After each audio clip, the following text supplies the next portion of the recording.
Housekeeping rules.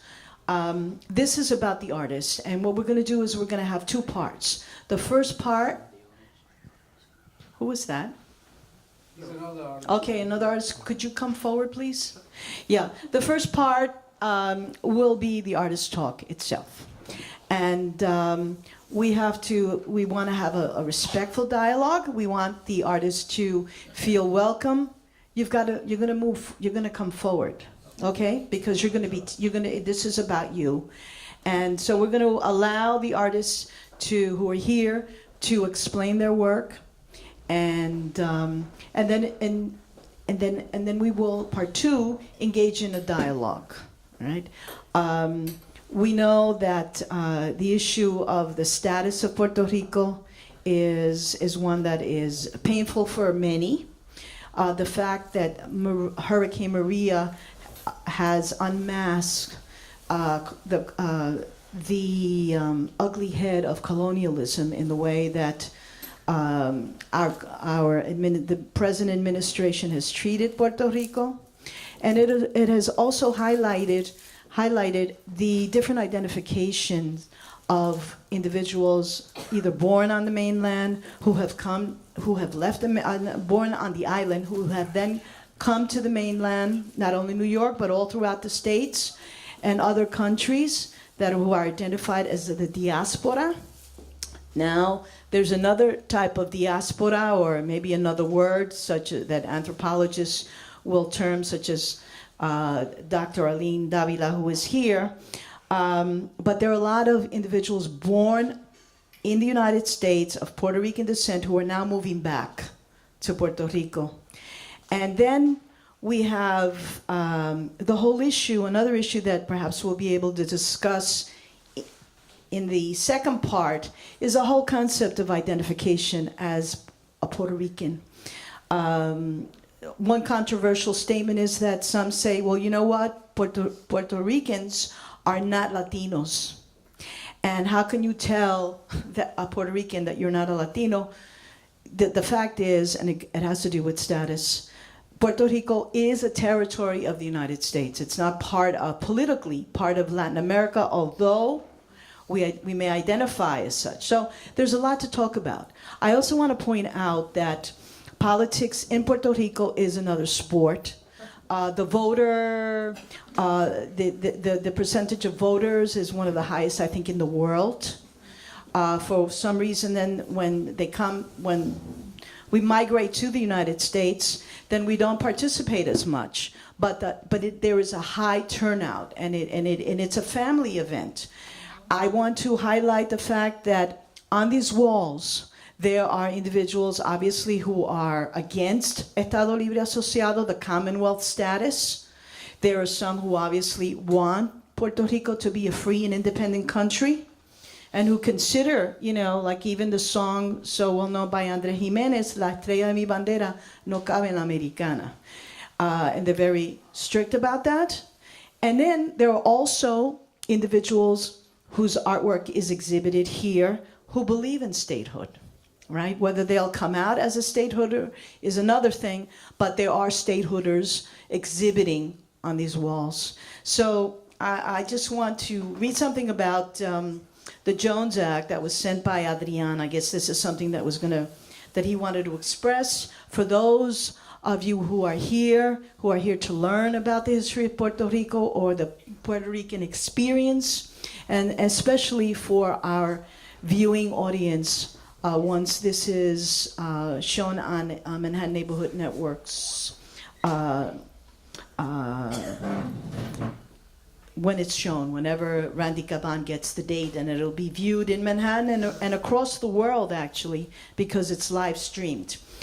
So the Jones Act was signed in 1917, as Nita said, by President Wilson, and it's known as the Jones-Sharif Act, which granted U.S. citizenship to anyone born in Puerto Rico on or after April 25th, 1898. And it's a complex and significant turning point for the people of Puerto Rico. Now, this particular exhibition was curated by New York-born Puerto Rican artist Adrián Viajero Román. Now, Defend Puerto Rico's Citizen Traveling Exhibition features 100 artworks highlighting the historical and present-day impact of the Jones Act. Following strict visual guidelines of size and a black and white only palette, although there are some who chose to do work in color, the exhibit's theme is one of visual consistency and commitment, acting as a metaphor of the unified voice and solidarity with Puerto Ricans during this critical political time. Citi is an effort to nurture greater solidarity and collaboration, featuring 100 Puerto Rican multi-generational artists in various stages of their career from the island and the diaspora. And Adrian quotes, "I believe our exhibit will offer viewers a thought-provoking space for dialogue around the multifaceted narrative of what U.S. citizenship has meant to Puerto Rico, both on the island and in the diaspora, especially in today's political and economic climate." I want to just mention something about Defend Puerto Rico. It is a transmedia project. It is not a not-for-profit. It was designed to document and celebrate Puerto Rican creativity, resilience, and resistance, recognizing the complex and dynamic landscapes that comprise Puerto Rican daily life and struggle. Defend Puerto Rico seeks to deepen connections and communication between Puerto Ricans on the island and the diaspora in the hopes of nurturing greater solidarity, collaboration, and kinship. So right now I'd like to invite Maximo to come to the front because we are being taped. And we'd like you to explain your particular artwork that is exhibited here. Buenas tardes. On? Okay, first I want to, quiero felicitar a Adrián for his commitment to develop this project, which I think is very important. The other thing is, it fills me with joy that young people are taking up this issue, right? That young artists are making a commitment to talk about, the situation, of our country. Being an old timer at this, it just, yo estoy un poquito viejo. So it's good we got new blood, that are committed to this process. So quiero felicitarlo, and of course, El Taller for the commitment to presenting this work. And if you know, this has traveled. It's been in Philadelphia. It was in Puerto Rico at Casa Roof, and was down at Clemente Soto Vélez. And Orlando, Florida. In Florida. So, it's traveled, so a lot of people have gotten to see it. So it's a good thing, For me, I've always used my art to push the political line, to push what's happening in our community. So, irregardless of whether, I get shown or don't get shown, or make money or don't make money, Because it's much more important, the plight of our community to me. And that's what I've invested my work in. My particular piece, which is in the column in the other room, is called Se Acabaron las Promesas, and it's a photograph that was taken last year in Puerto Rico. This mass demonstration in El Capitolio that was in Old San Juan. And the metaphor, there's a metaphor there, because if you look at the piece, you see that the glass is shattered. But the glass is shattered from the inside. Whereas the people that are depicted in the photograph are saying, what are you doing? Why are you standing by? Why are you not joining us? And basically that's the point of my piece, It's calling to people, get involved, denounce what's happening. and that's basically what my piece is. Thank you. Did you, throughout the time that you've been here, stateside, have you kept up with the different political changes in Puerto Rico? From, Well, say, from 1952 moving forward? Well, I've been here all my life practically. You know, I migrated, my family migrated here in 1958, so I was 8 years old when I got here. It was only in my 20s when I started to go to Puerto Rico. The first time being when I went with El Comité and El Frente Unido to organize for the, a conference that we were having here for the nationalists in 1971-72. There was El Comité, was the Defense Committee of Carlos Feliciano, the Young Lords. I can't remember if it was MPI or PCP at that time. And that was the first time after being in New York, 13 years without ever returning to Puerto Rico. And I've kept up, I read like hopefully everybody else reads.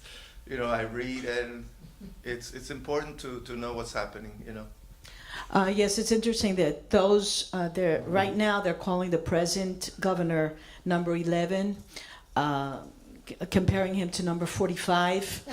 And if we were to ask, I don't know how many of you present would actually be able to name the past 11 governors, But it certainly does take, education, individual self-education at times, because the history of Puerto Rico is not necessarily taught the way it should be in our schools here on the mainland. And that's something that certainly Viajero wanted to underscore, even with Defend Puerto Rico. It's about honoring our culture and our history. Thank you very much. And we have another artist, if you can come forward.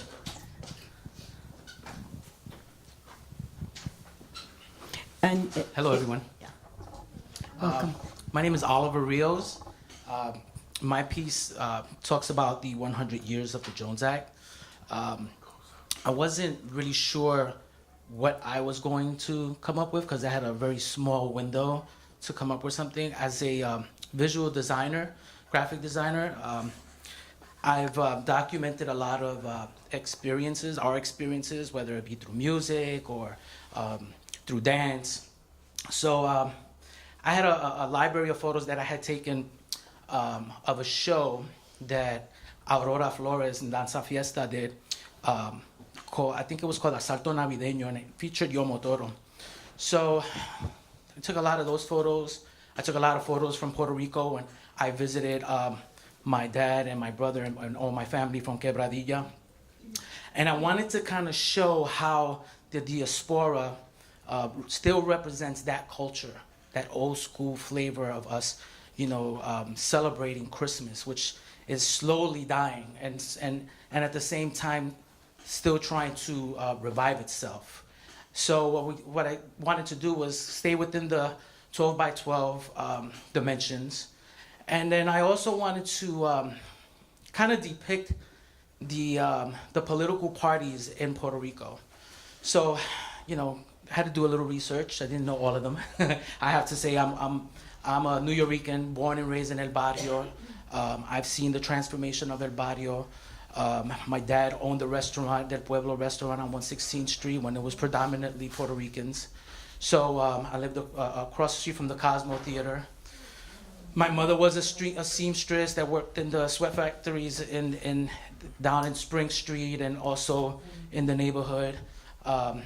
So, growing up in this melting pot, which was predominantly Puerto Rican, but also had Jews, Polish, Italian, African American, all different races and cultures and religions living together during a really hectic and plight of drugs and the economy was horrible. So I wanted to go back to that, how we were all unified at one time, despite our differences. So, like in everyone's family, my family in Puerto Rico, I think my grandfather had about 11. So I have about 11 uncles and aunts from my dad's side. And then, they have children and their children have children. So I have so many cousins, I don't even know all their names. It's just so many of them.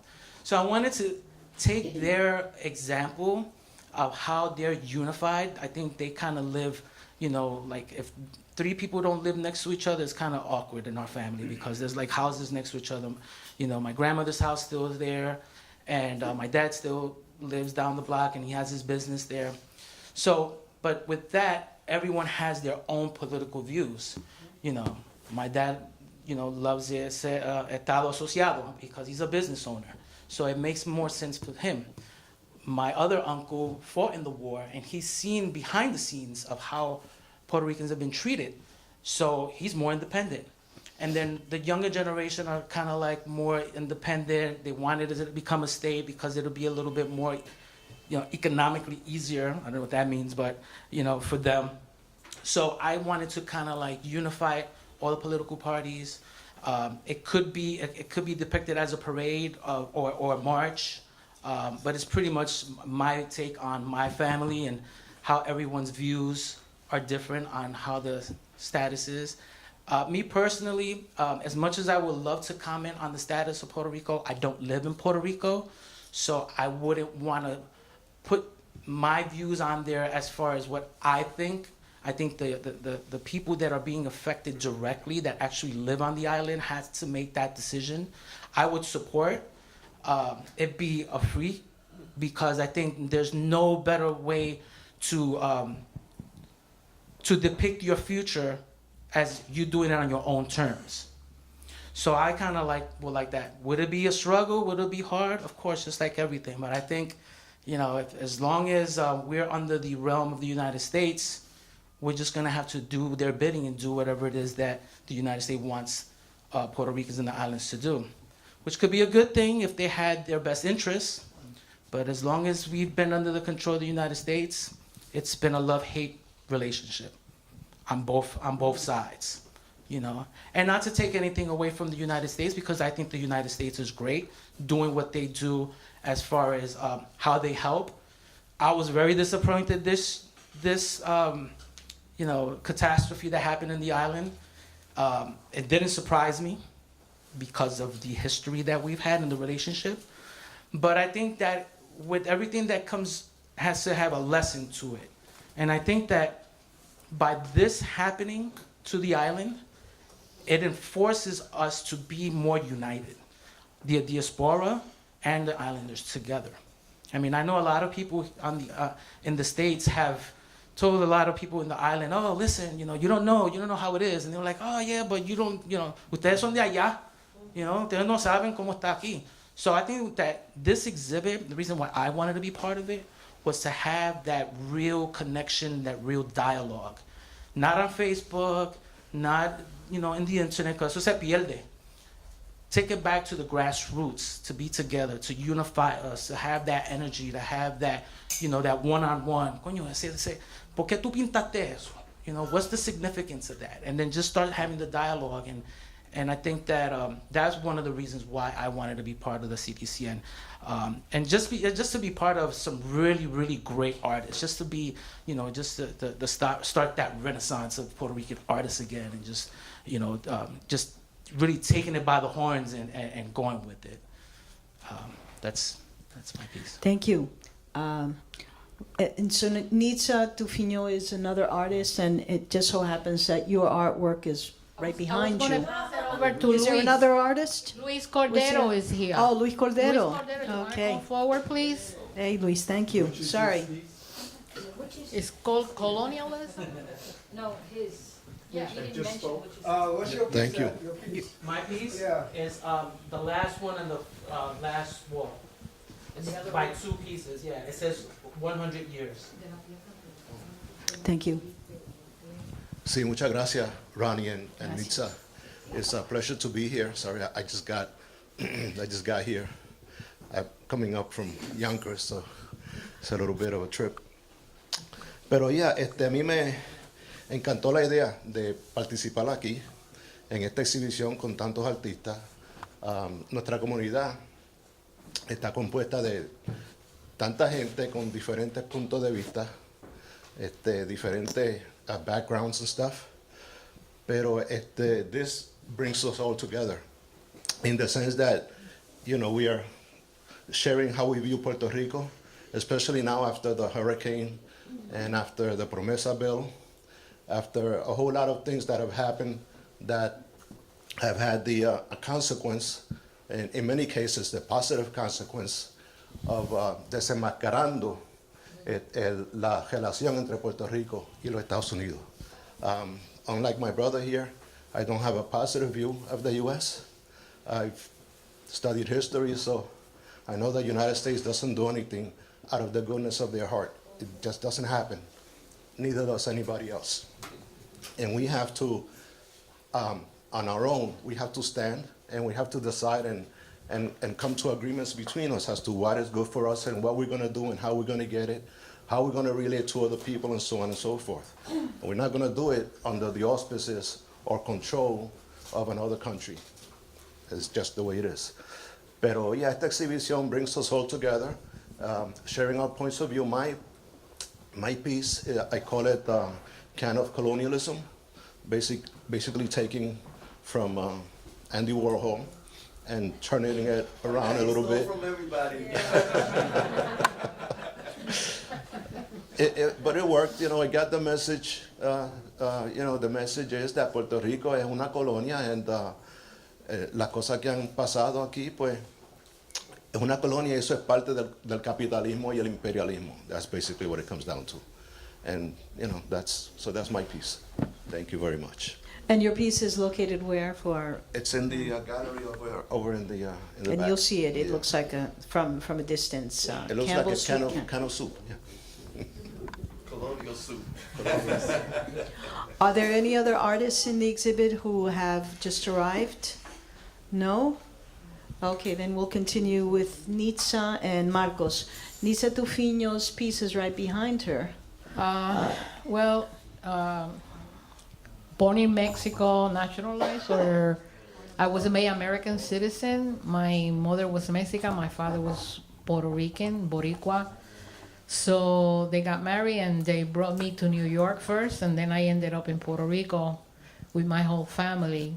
So, and I grew up with, I heard Don Pedro, I was very close to Muñoz Marín, very close also to Ferré, very close to Barceló. So, and also very close and grew up with Carlos Soto, who was one of the ones that got killed in Cerro Maravilla, because that was the son of Pedro Juan Soto, the writer. So, and my mentor also in all of this was Maribra. When I started paquineando in Old San Juan, Yankee Go Home, and being part of the MPI. So I really knew a lot of people and a lot of writers that were very involved in the system. And it's always been, for me, is the assimilation, how people assimilate, the fact that we speak Spanish, that we're very much informed, or we thrown, Hollywood, the things that come to Puerto Rico. I grew up during the time that we had a lot of Argentinian films and Mexican films. People don't talk about that. Puerto Rico also was trying to, through Muñoz Marín, there was a lot of poverty in Puerto Rico during the 50s, even during the 40s, but there was so much poverty that's why he created La División Educación de la Comunidad. So because of my dad and all the artists that were there, I was very close. I used to visit there once a week when I was a kid. So, and I used to go visit to the countryside, and I saw how the cooperative work and all of that, and how they did the books and the film, and how they work with the people, in the countryside. And how Muñoz was trying to also teach people about democracy and what a dictatorship was. There's a couple of books from Divetco. If you look at them, and you look at El Centro, I gave some to El Centro, you will find all kinds of information. So, but still, this is the thing about assimilation. How we assimilate, how we have children that assimilate, and in terms of culture, how we try to keep the culture so that we stay being Boricuas or Puerto Riqueño. Being in the United States, how is it that you speak English, but you're so in touch with your culture, and you eat pasteles, you have arroz con pollo, and within a family? and somehow people continue. And how do we teach those things also? So in my piece, I saw this piece also, which is in the internet, is how the Americans saw us, the Boricuas, and how naive, we were naive and natural people and innocent, and how we get assimilated and we turn into being something else that we're not, because you're not given the opportunity to discover yourself and to grow as yourself and to really be with your own people. And what is it? You sort of like confused. You get confused. And to me, it's how we looked at each other. How do we look at ourselves? And how do I identify ourselves? And how the system identifies us. And how we let also the system identifies us without us saying as a group, well, we're not that. This is what we are. So I'm glad that Adriano did this show and that we participated. And it's really great that there's so many young people that are coming out from Puerto Rico and from here that are starting to ask the questions, and they want to have a direction of where should I go? What should we do, Because we're getting older, you know what I mean? We still continue in the struggle. The struggle is not over. But we need to start the conversation and the dialogue, and we need to start making decisions and be responsible for those decisions and help the people in Puerto Rico. You know what I mean? When I retire, I want to retire to Puerto Rico probably, and I go there all the time. I have family over there. I'm very part of the situation there. So what I see, a lot of my contemporaries, people are, when they retire, when they're going to Puerto Rico. So we're getting a lot of people that are coming from over here, because of Maria. In a way, I got to thank Maria. There's negative things that happen, but out of negative, always a positive comes about. And I think this is the positive. It has forced us to see the United States and the relationship we have with the United States and desmascarar lo que es el Estado Libre Asociado, because even though within the Estado Libre Asociado we have a lot of people that are pro-independence, but they want to keep Estado Libre Asociado. You know what I mean? And also, there's a lot of artists also who believe in independence, but they go pro-statehood because they want to force the Congress to make a decision because they know that we're not going to get it, so they're hoping that we become free. I mean, there's a lot of different ideologies and strategies. Hay muchas estrategias. Pero we need the voters over here, and also are becoming the voters, and also making alliances with other groups to force to have the conversation in Congress. We need to have the conversation. And because it's not going to get better, with the situation in Puerto Rico, because of the medical, because of food stamps, because all kinds of things, you know what I mean? So my piece has more to do about assimilation, which is right up here. How they see us, how do we see ourselves, and how confused we are in terms of trying to find out which way do I go, do I look at myself, and this is who I am. I'm not going to fight for that. Thank you. That's Lisa. mainly. Is there another artist that just came in that's in the exhibit? No? All right. Marco Dimas is also in the exhibit. Yeah. From what I hear already, everybody's the whole issue is very confused.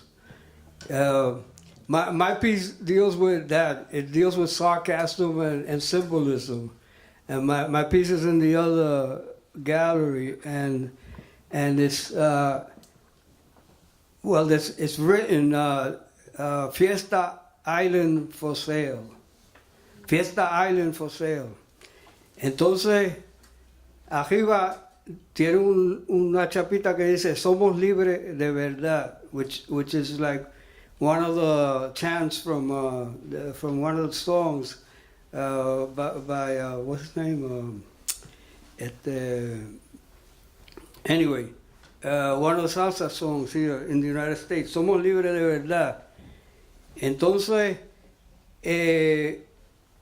on the right-hand side, it has the image of de los dos partidos, el partido de La Palma y el partido que tiene el símbolo del jíbaro, and those two images are chained together, and there's an eagle on top, you know, like holding them down.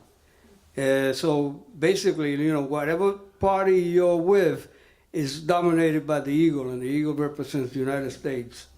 So, so that's my piece over there, and I got involved with this. Well, I actually, you know, getting back to my story, I came here. Well, I was brought over here when I was about 8 years old. So I grew up in the system. So by the time I was in my early 20s, my late teens, I was assimilated. I was, you know, American, as you will, American. And then I got drafted into the Vietnam War, and when I came back, I got radicalized and started going to school. And then I was fortunate enough to meet her father, Rafael Tufino, and another Puerto Rican artist named Carlos Osorio at the Friends of Puerto Rico. That was on 30th Street and 3rd Avenue back in the late 60s. And what became was like a bridge to Puerto Rico. You know, we learned a lot of the stuff that was happening in Puerto Rico through those two gentlemen. And so we started becoming Puerto Rican again, you know, and poco a poco, then we created Taller Boricua and all that. So that's my story. My story, from there, I became part of the Taller Boricua movement, the New Yorkican movement, the movement for equality and justice and whatever else, you know, was involved in that since that time. So that's my story. My piece is over there on the other side. Thank you, Marcos. Are you one of the artists, the gentleman who just came in? Are you in the exhibit? No. No? Okay. All right. So we're going to open it up now to our audience for questions and comments. I'm sorry that Dr. Arlene Davida has to leave. Yes, and so a lot has been said through this artwork, through this exhibit, and there's a lot of pain right now as a result of what's happening with Hurricane Maria, and I just want to open it up to you so you can express yourself and speak about how. The first question I just want to throw out, and it's something that's circulating, as I said from the beginning, that some individuals are saying that being a Puerto Rican is not being a Latino. Politically, we're not part of Latin America. We are part of the United States. Yet we will feel culturally Latino. And I would like to start off with that. Do you feel that we should identify as Puerto Riqueño, Puerto Riqueña, or just include yourself in this term of being Latino or Latina? Anyone? Yes. Okay. So, hi, I'm Angie. The thing about Latinidad is that it's like a historical classification more than a political one, from we were colonized by the Spanish Empire at first, and then we didn't get independence like a lot of other Latin American nations did, who were taken by the US, and so we never lost our colonial status. But at the end of the day, regardless of whether politically we're a part of the entity that is Latin America, we are historically, because that the whole identity was born of colonialism. It was the Spanish came here, and we're from the Spanish, and then the African slaves, and the indigenous populations that were already here. So, like, I think it's a bit more complicated than just politics, because it's so rooted in our history, and and we can be both. Puerto Ricans are Latino, not necessarily mutually exclusive. Yeah, and that's what I have to say. Thank you. Thank you. Very good point. Anyone else? Yes. Can I say something though? That word Latino itself, isn't that an American invention? A North American invention? Yeah.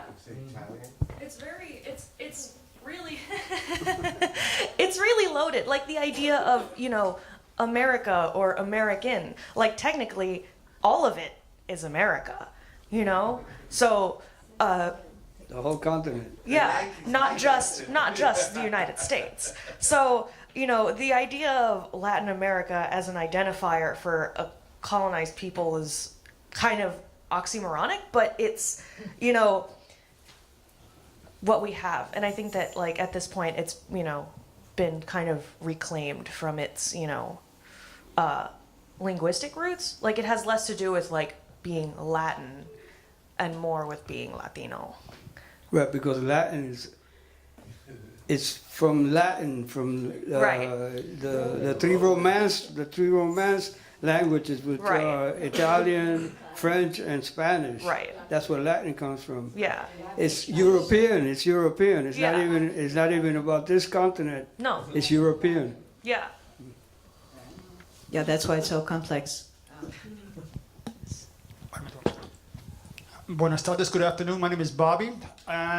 Luis Cordero there published a book of mine called The Last Puerto Rican Indian. And in one poem I write, what determines what we are. I call myself Taino, and people sometimes ask me, well, how can you say you're proud to be a Taino and also at the same time say you're proud to be a Puerto Rican? I said the same way a Mixtec is proud to be Mexican or an Aymara is proud to be Bolivian. I come from a bicultural, biracial, I guess triracial, include the African también, can't forget them too. So, un revolú ahí. But we have the right to determine what we are and no one else. Punto. Okay, next.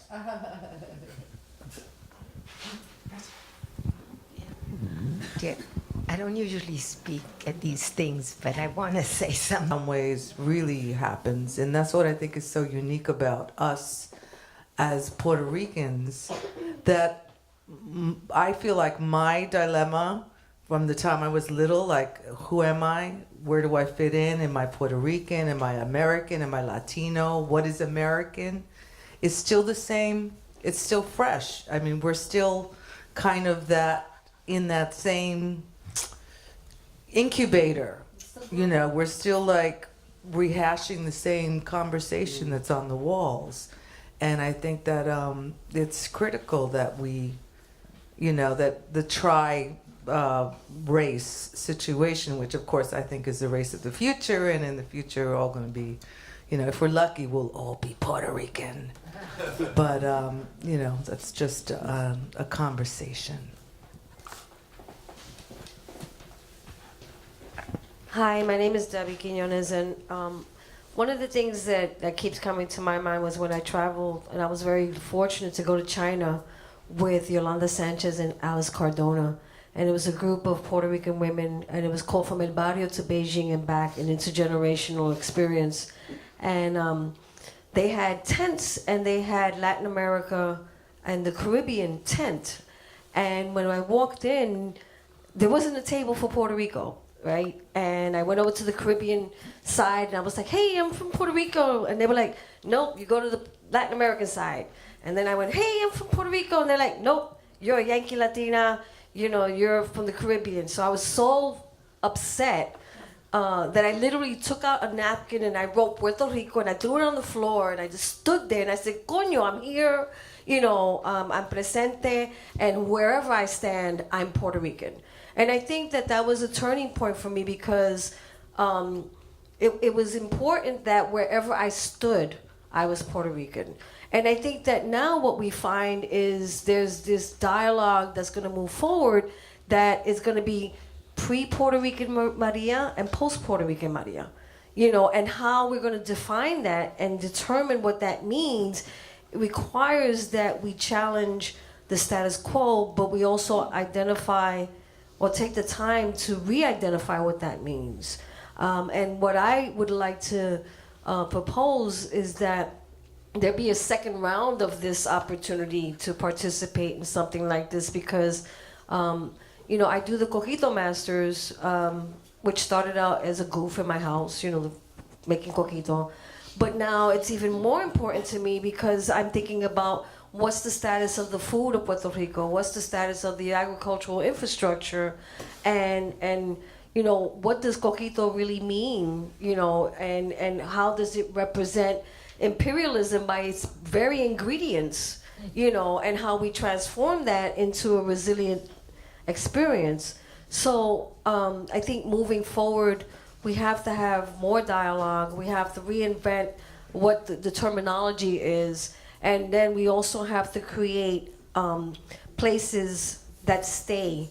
You know, one of the things that I started doing years ago was naming streets, right? And people were like, well, why are you doing that? And I was like, because programs come and go, buildings come up and down, but streets, they kind of stay. So why don't we start naming streets after Puerto Ricans so that people can say, oh, wow, who's that? You know, because even when this whole neighborhood is gentrified and no one can afford to live here, we can at least have the memory of what it was, right? But it's not just about the work that I've done. I think it's about how we reach back and look at inviting new partners to the table, to this experience. Because like I said, there's pre-Maria and there's post-Maria. And now we have to figure out all those things that were the influence that created this perfect storm that we're kind of trying to ride out now. And how do we ride it out? And I think that it's about not pointing to the other person and say, you are this. Instead, we say we are that. Yeah. And how do we move forward from that? That's a very good point, Debbie, particularly when you said even the term coquito, where when people say, well, what's that? And they'll say, oh, it's like eggnog. No, coquito is coquito. You know, and we have to stand up to whoever says, oh, it's a Puerto Rican eggnog. No, it's coquito. And I think that what's been good, the good that has come out of this horrible hurricane is that we are standing up more vocally and perhaps aggressively, but it's time. It's time that we stand up as Puerto Ricanos and identify as such. Right now, we are, you know, we have to remember and even educate the future generations and that in fact Puerto Ricans have been instrumental even in terms of social justice and equal rights in the United States. It was a Puerto Rican woman who in fact sued the state of California, and that was Mendez versus Westminster School District, and that was a precursor to the Board of Education, you know, Brown versus Board of Education that desegregated our schools nationally. You know, even in the arts, not many know that our own Francisco Oyer was in fact a teacher to some of the Impressionist artists in Paris. And people don't know about this. So yes, we're very proud of our New Yorican Jennifer Lopez's and Mark Anthony, but we have a history that has to be shared and acknowledged, and nurture that Puerto Rican, es orgullo puertorriqueño, es ser puertorriqueño. And you even see it in our children who identify so much as being a Puerto Rican, and they've never been to Puerto Rico. But there's something in the DNA of our people. I mean, there's this pride, even if you don't speak the language, but this pride of being Puerto Riqueño is something that has to live, continue to be nurtured, you know, in our children. Whether first generation is considered, you know, is a term that's given to immigrants There's some artists on the wall who identify themselves as immigrants, even on their website.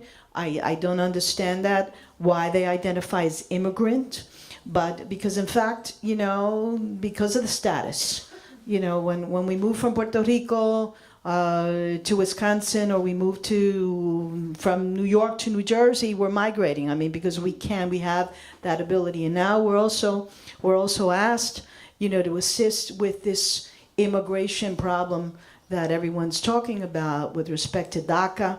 But we as citizens, we always take the lead. Even our own congressman from Illinois, who has taken the lead on this issue. But thank you, Debbie. Anyone else?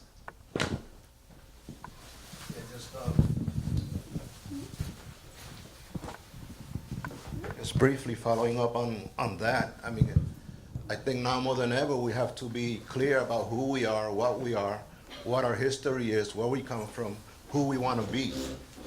This is the post-Maria period. Before Maria, yeah, we were saying that, but I don't think maybe many of us took it as seriously as we did.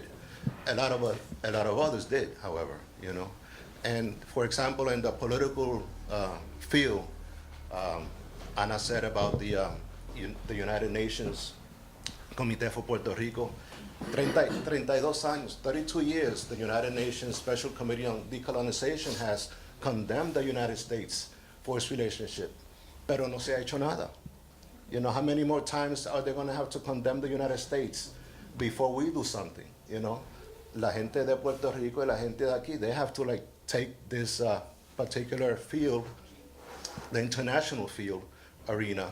They have to take it seriously and force the United Nations to actually do something, not just condemn, And then, like you said, our history. We have to really know our history.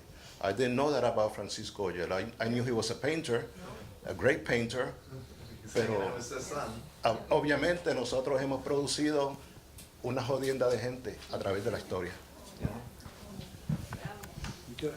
I mean, there's a very important thing is to read history. Okay, is to keep up on history, to know what the hell, things don't happen in a vacuum. In the 50s, when they were proposing this whole question of the associated state, the nationalists denounced it as a facade, as a charade. And it comes to, 2013, 2012, with this whole legal process where the United States, oh no, they're a possession.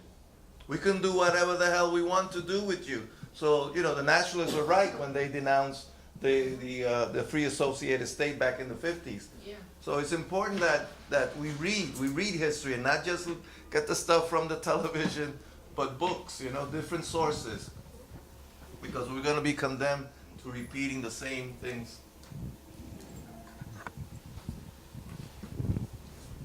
Hi, everybody. I'm Kathy. I am not Puerto Rican, but I've been around Puerto Ricans most of my life. But as I listen, I'm thinking about, from my perspective, first of all, this show is very powerful because it teaches. We live in a country that does not teach us history. And of all the histories it does teach, it doesn't teach Puerto Rico at all. I worked in schools for 20 years, so I know that very clearly. But I wanted to say that I agree with what everybody's saying, but I'm thinking about it from my perspective as a white North American living in the United States that colonizes a country called Puerto Rico, and what is my relationship and people like me to a struggle that a people faces to have self-determination, because when you're colonized, it doesn't allow you to have self-determination. And it makes me think of South Africa and the fight against apartheid that was condemned for many years in the UN, but it wasn't until there was mass movements of people who began to understand the relationships of imperialism to apartheid. And I feel like there's that piece too that I just want to speak to, that is very important, and why exhibits like this are so critical for schools to come and see, so young people Puerto Rican as well as non-Puerto Rican can see this so that we can teach history and teach about this imperialist relationship that is harmful to everybody, especially to Puerto Ricans. That's why the book is so important. Yes, the book is. Yeah, certainly. That not only that, it's just that there's a void, and there's a void in what we're acknowledging today, and with this exhibit and with Defend Puerto Rico, is that there's a void within our own community, because of the history, we just don't know it. And when I mentioned that there have been 11 governors, and how many of us can actually name them? Starting from Luis Muñoz Marín. And so now Ricky Rosselló is referred to on the island as number 11, in a way to criticize him in the way that our president is identified as number 45. But we've got to start understanding our history, whether it can bring pain, the fact that we are spending so much money on wars, trying to bring democracy to areas who may hate us, but we're not the Messiah of the world. And yet, we don't bring democracy to Puerto Rico, Democracy anywhere. Well, anywhere, but in this case, we're talking about Puerto Rico here. Yeah, but we forgot to mention something. When the American ship was given to Puerto Rico, it was given because the Americans were going into the First World War, and they needed soldiers. And that was one way to get all the people from Puerto Rico, young people, to go and fight on First War. We went and we fought on First War. Don Albizu was part of First World War, and then he went to Harvard, okay? Then it was Second World War, okay? And the Korean War, Vietnam War, Kauai, all of that. And we're still there, and we have our young men fighting for America. What the hell is it happening that they are not fighting for us? The American people need to understand this. If they want our soldiers and our children to go and fight for them their wars, for corporations and things like that, then what the hell is happening that Trump is not going there and helping the island more and giving the governor what they need to restructure? Forget about what Ricky wants, a statehood or whatever. He's the governor right now. We need money. We need medicine.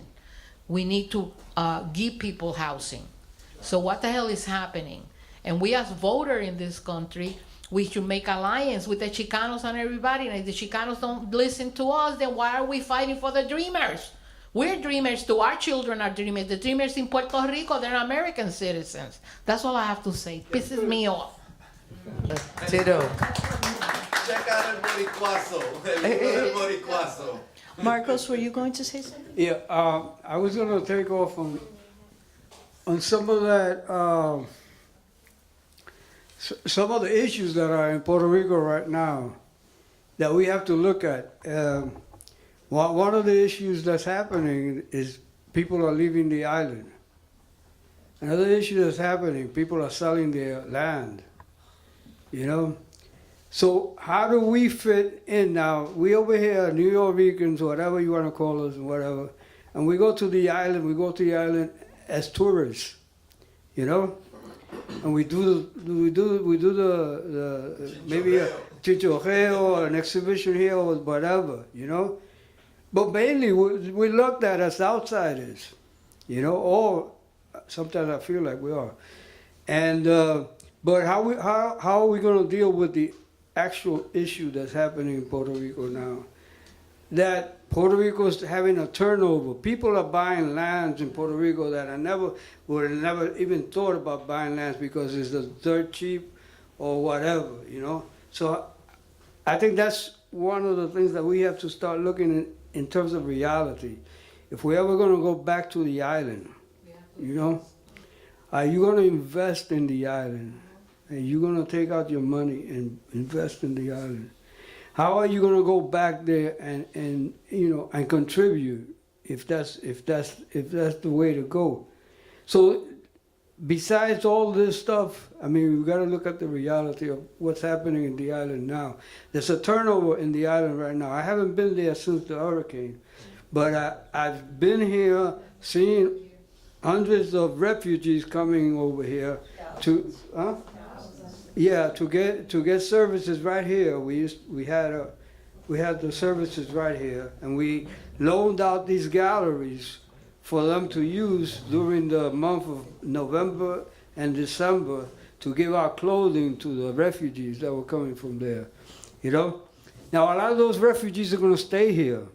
They think they're going to go back, but they're not going to go back. They'll start working here, and then, you know, once they get acclimated and stuff like that, they're going to stay here. Another generation that's going to have children here, and they're going to, you know, keep. So I think that's one of the things that we have to look at in reality. What is our status going to be in terms of the island, personally and collectively?